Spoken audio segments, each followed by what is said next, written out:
पाए जनिया बाजे मैया धीरे धीरे, हमरा अंगना आई मैया धीरे धीरे।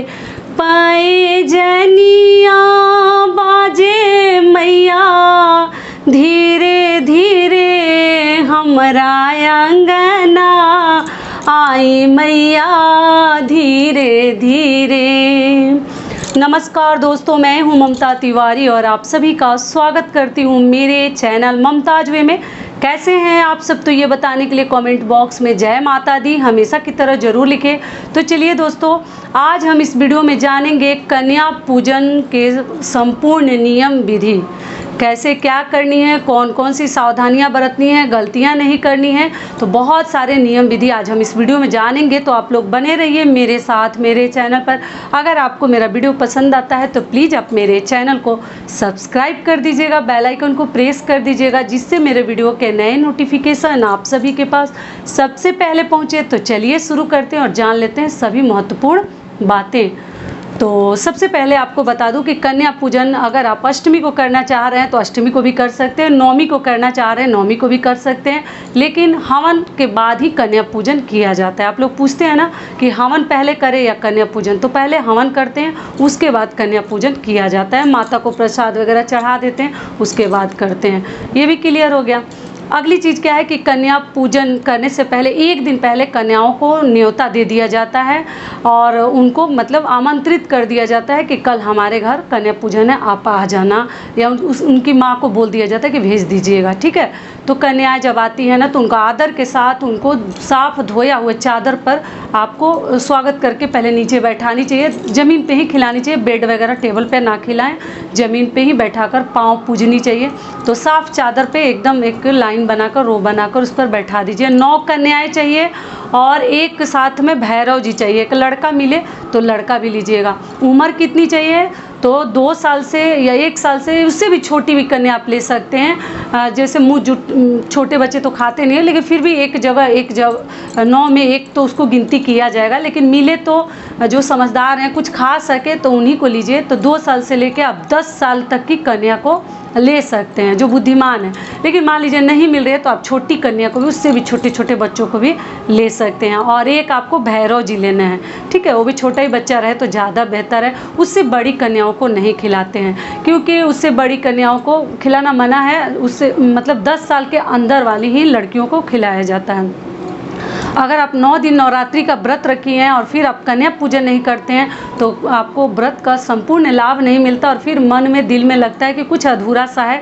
तो आप लोग पूछते हैं कि दीदी हम 2 दिन का व्रत किए हैं तो क्या कन्या पूजन करें, हम 9 दिन का किए हैं तो क्या कर सकते हैं। तो देखिए, 2 दिन वाले जो केवल प्रतिपदा और अष्टमी के दिन रखे हैं तो वो उनका अपना श्रद्धा है, लेकिन ऐसे कन्या पूजन करना बहुत अति शुभ माना जाता है, बहुत अच्छा माना जाता है। लेकिन जो 9 दिनों का रखे हैं वो जब तक कन्याओं का वो पाँव नहीं पूज लेते फिर उनको व्रत का संपूर्ण लाभ नहीं मिलता है, कुछ अधूरा सा लगता है। तो आपको पक्का पाँव पूजनी चाहिए। कन्याएं ना मिले उसके लिए भी मैं वीडियो डालूंगी, आप लोग ध्यान रखिएगा। तो आप लोग उस प्रकार से कीजिएगा। तो ये भी हो गया। अगली चीज़ क्या है कि जब उनको बैठा दीजिएगा तो उसके बाद जैसे एक टॉवेल भिगा के, तौलिया को भिगा के सभी का 9 कन्याओं का पैर पोंछ देनी चाहिए। पोंछ कर अपने आंचल से, मतलब जैसे अपने पल्लू से ना पोंछ देनी चाहिए थोड़ा थोड़ा, मतलब अच्छे से उनका सेवा सत्कार हमें करनी है। ठीक है, उबनी नहीं है कि जैसे नहीं कि आई है तो जल्दी जल्दी से खिला के विदा कर दे, ऐसे तो आप लोग बहुत समझदार हैं। तो पहले गीला से पोंछ के फिर अपने आंचल से पोंछ दिया जाता है। पोंछने के बाद पैरों में महावर लगाते हैं, मतलब रंगते हैं, और सभी कन्याओं का रंग दीजिए। रंगने के बाद माथे पे तिलक लगाते हैं, टीका लगाते हैं, टीका कर दीजिए, तिलक लगा दीजिए। और सभी लड़कियों को और साथ में भैरव जी की भी पूजा कर लीजिएगा। तो ये भी हो गया। और आप उसके बाद भोजन भी उनको बहुत अधिक ना परोसे जिससे बच्चे जो हैं ऊब जाएं, थोड़ा थोड़ा दीजिए, बार बार पूछ के दीजिए, लेकिन बहुत ज़्यादा ना दें। आप जब भोजन दे रहे हैं ना तो जो व्रती हैं उनको पास में बैठकर खिलानी चाहिए। अगर कोई उधर से ला के भोजन देने वाला है, परोसने वाला है तब। लेकिन मान लीजिए आप अकेली हैं तब तो आप ही को ला के सब देनी है, तब कोई दिक्कत नहीं है। लेकिन अगर कोई देने वाला है तो व्रती को वहाँ बैठकर प्यार से खिलानी चाहिए, तो आप लोग खिलाइएगा। और उसके बाद से कन्याओं को दक्षिणा में हमें क्या क्या देनी चाहिए तो वो भी जान लीजिए। तो देखिए खिलाने में तो खीर पूड़ी, सबके घर का अलग अलग नियम है। खीर पूड़ी, हलवा, चने का प्रसाद, यही सब खिलाया जाता है। ऐसे तो बच्चे मीठा मीठा खा के उब जाती हैं, ज़्यादा खाती नहीं है, लेकिन फिर भी मुँह जूठा, मतलब उनको जूठा करवा दिया जाता है। उसके बाद पानी दे दीजिए, जल मतलब उनको दे दीजिए और पीने के लिए। और उसके बाद आपको ध्यान क्या रखने कि उनको जब आप लोग कन्या खा लेती हैं तो क्या कीजिएगा कि उन सभी के हाथ में ना फूल दे दीजिएगा। और फूल देने के बाद जो ही व्रती है ना, घर के गार्जियन हैं, बड़े हैं, और भी लोग भी चाहे तो खा लेती हैं, तो सबको पाँव छूनी चाहिए, उनका पैर छूनी चाहिए। जो ये दान दक्षिणा है वो दीजिए, पैसा रुपया गिफ्ट कुछ लाए हैं तो कुरकुरे और चिप्स और चॉकलेट वगैरह ना दे, कुछ उनके यूज वाले चीज़ें भी आप दे सकती हैं, जैसे कि उनको हेयर बैंड हो, पर्स हो, मतलब ऐसी सब चीज़ें आप देख लीजिएगा। कुछ ऐसा चुन्नी सबके सिर पे बांधा जाता है, जय माता दी लिखा हुआ चुन्नी आता है ना, सबको ओढ़ा दीजिए या बांध दीजिए, तो ये भी हो गया।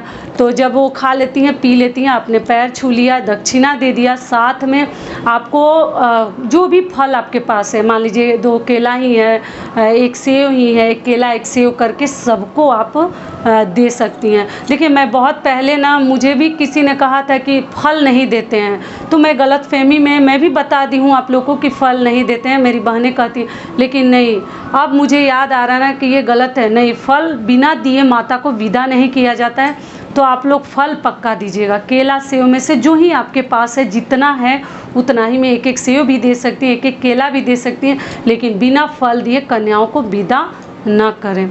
और उसके बाद उनके हाथों में अक्षत और फूल दे दीजिए। जितनी कन्याएं बैठी हैं, आप वहाँ नीचे बैठ जाइए और बोलिए उनको कि आपके ऊपर ना, मतलब वो छिड़काव कर दे। आपको क्या करनी है कि देखिए अपना आंचल ना ऐसे कर देनी है, फैला देनी है, और वो जो फेंकेंगी ना इसमें आ जाएगा, तो इसको आप अच्छे से समेट कर कहीं रख लें। अपने ऊपर आशीर्वाद के रूप में वो लिया जाता है, तो आप लोग ज़रूर ले लीजिएगा, भूलिएगा मत। और वो फूल अक्षत ना कहीं जतन से रख दीजिए, पड़ा रहेगा। ये भी हो गया। और जब कन्याएं जाने लगती हैं तो प्रणाम करने के बाद उनको बाहर तक अच्छे से छोड़ के आइए, और जो जूठा वगैरह गिराई है ना, वो पत्तल वगैरह आप उठा लीजिए, थाली प्लेट जो रखी है उठा लीजिए। बाकी जो जूठा वगैरह गिरा है ना, तुरंत झाड़ू पोछा नहीं करनी चाहिए, कुछ देर रहने दीजिए, कम से कम आधा घंटा 1 घंटा रहने दीजिए, उसके बाद ही झाड़ू मत लगाइएगा, कपड़ा भिगा कर पोछा लगा लीजिएगा। ठीक है, आप लोग ये ना कि कन्याएं गई तो हम लगे झाड़ू से उनको मतलब हटाने और करने, ये सब गलतियां हमें नहीं करनी है।